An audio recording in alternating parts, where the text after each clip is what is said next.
హైదరాబాద్ ఉప్పల్లో దారుణం చోటు చేసుకుంది. భార్యను దారుణంగా హత్య చేశాడు భర్త సురేష్. అనుమానంతో జెస్సికా ప్రాణాలు తీశాడు సురేష్. జెస్సికాను హత్య చేసినట్లుగా ఆమె అక్కకు ఫోన్ చేసి మరీ చెప్పాడట. 4 ఏళ్ల నుంచి చిలుకానగర్లో నివాసం ఉంటున్నారు దంపతులు. తార్నాక్లోని ఒక ప్రైవేట్ ఆసుపత్రిలో స్టాఫ్ నర్సుగా పనిచేస్తుంది జెస్సికా. ప్రైవేటు ఉద్యోగం చేస్తూ ఉన్నాడు భర్త సురేష్. 10 ఏళ్ల క్రితం సురేష్ జెస్సికాకు వివాహమైంది. ఒక 10 ఏళ్ల పాప కూడా ఉంది. భార్య భర్తల మధ్య తరచూ గొడవలు జరుగుతూ వస్తున్నాయి. భర్త సురేష్ను ఈ నేపథ్యంలో ఇప్పుడు ఈ ఘటన తర్వాత పోలీసులు అదుపులోకి తీసుకున్నట్లుగా మనకి సమాచారం అందుతుంది. ఒకసారి మీరు స్క్రీన్ మీద చూడొచ్చు. భార్య భర్త తమ పాప 10 ఏళ్ల పాప ముగ్గురు మీకు అక్కడ స్క్రీన్ మీద కనిపిస్తున్నారు. చాలా రోజులుగా భార్య భర్తల మధ్యలో గొడవలు జరుగుతూ వస్తున్నాయి. ఈ నేపథ్యంలోనే అత్యంత దారుణంగా తన భార్యని హత్య చేశాడు ఆ భర్త. ఆ తర్వాత తన అక్కకి ఫోన్ చేసి, ఆ భార్య వాళ్ళ అక్కకి ఫోన్ చేసి, నేనే ఇలా చంపేశాను మీ సిస్టర్ని అని చెప్పాడంట. అది విన్న వాళ్ళ పరిస్థితి ఎలా ఉంటుందో ఒక్కసారి మనం ఊహించుకోవచ్చు.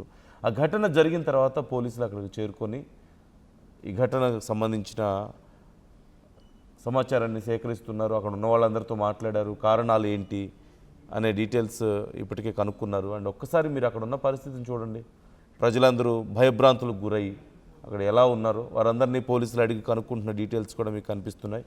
నిర్మల జాయిన్ అవుతున్నారు మా ప్రతినిధి. నిర్మలని అడిగి మరిన్ని డీటెయిల్స్ తెలుసుకుందాం. నిర్మల, అసలు ఏం జరిగింది? భార్యని చంపి వాళ్ళ అక్కకు ఫోన్ చేసి చెప్పడం ఏంటి? అంత దారుణం ఎలా జరిగింది? అసలు డీటెయిల్స్ ఏంటి ఓవరాల్గా? ఎస్ నందు, ఈ ఘటన మాత్రము మరి ఉప్పల్లో చోటు చేసుకుంది. ఉప్పల్లో చిలకానగర్ లో నివాసం ఉంటున్నారు జెసికా అండ్ సురేష్. వీళ్ళిద్దరు కూడా వాళ్ళకు 10 సంవత్సరాల పాప కూడా ఉంది. కానీ చాలా రోజుల నుంచి కూడా ఇక్కడ సురేష్ జెసికా మీద అనుమానాలు వ్యక్తం చేస్తున్నట్టుగా కూడా తెలుస్తూ ఉంది. ఎప్పటికప్పుడు కూడా జెసికా మీద అనుమానంతోనే తరచూ గొడవ పడుతూ కూడా వస్తున్నాడు అని చెప్పేసి ఇటు జెసికా వాళ్ళ తల్లిదండ్రులు వాపోతూ ఉన్నారు. అదే విధంగా తను ఎప్పుడైతే జెసికా మీద దాడి చేశాడో, దాడి చేసిన తర్వాత తన ప్రాణాలు కోల్పోయిన తర్వాత ఫోన్ చేసింది ఇటు సురేష్ వాళ్ళ అక్కకు ఫోన్ చేశాడు అనేది పోలీసులు చెప్తున్న సమాచారం. ఎందుకంటే వాళ్ళ అక్కకు ఫోన్ చేసి, నేను ఈ ఘటనకు పాల్పడ్డాను, ఈ విషయము నీకు మాత్రమే చెప్తున్నా, నన్ను సేవ్ చెయ్యి, నన్ను కాపాడు, తొందరగా వచ్చి అని చెప్పేసి వాళ్ళ అక్కకు ఫోన్ చేసినట్టుగా కూడా తెలుస్తూ ఉంది.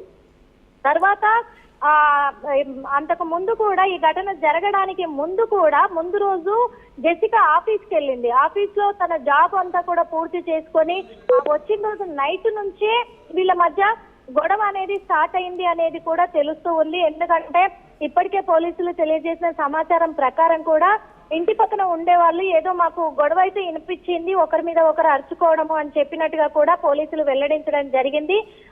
ఆమె ఇక్కడ జెసికా వచ్చేసి తార్నాకలో ఒక ప్రైవేట్ ఆసుపత్రిలో స్టాఫ్ నర్సుగా కూడా పనిచేస్తూ ఉంది. ఇటు సురేష్ కూడా ప్రైవేటు ఉద్యోగం చేస్తున్నట్టుగా తెలుస్తూ ఉంది. ఇప్పుడు 10 సంవత్సరాల పాపను మాత్రము వీళ్ళు అనాథన చేశారు అనే ఒక నేపథ్యం అయితే కలుగుతూ ఉంది. అదే కాకుండా ఇంకా పూర్తి డీటెయిల్స్ కూడా పోలీసులు అయితే సేకరించే పనిలో ఉన్నారు. ఎందుకంటే ఇప్పుడు జెసికా మీద అనుమానాలు వ్యక్తం చేస్తూ ఉన్నాడు, తరచూ గొడవ పడుతున్నాడు. కాబట్టి ఆ అనుమానానికి గల కారణం ఎవరితో అంటే తనను అక్రమ సంబంధాన్ని అంటగట్టి ఎందుకు అనుమానిస్తున్నాడు, అవతల ఇంకెవరైనా వ్యక్తులు ఉన్నారా నిజంగా, లేకపోతే ఇతనికే ఎవరితోటైనా సహజీవనం గడుపుతున్నాడా, ఇతనికి లవ్ అఫేర్ ఏమైనా బయట ఉందా అనే కోణంలో కూడా పోలీసులు పూర్తిగా దర్యాప్తు అయితే చేస్తూ ఉన్నారు. నందు, right. Thank you Nirmala, thanks for the details.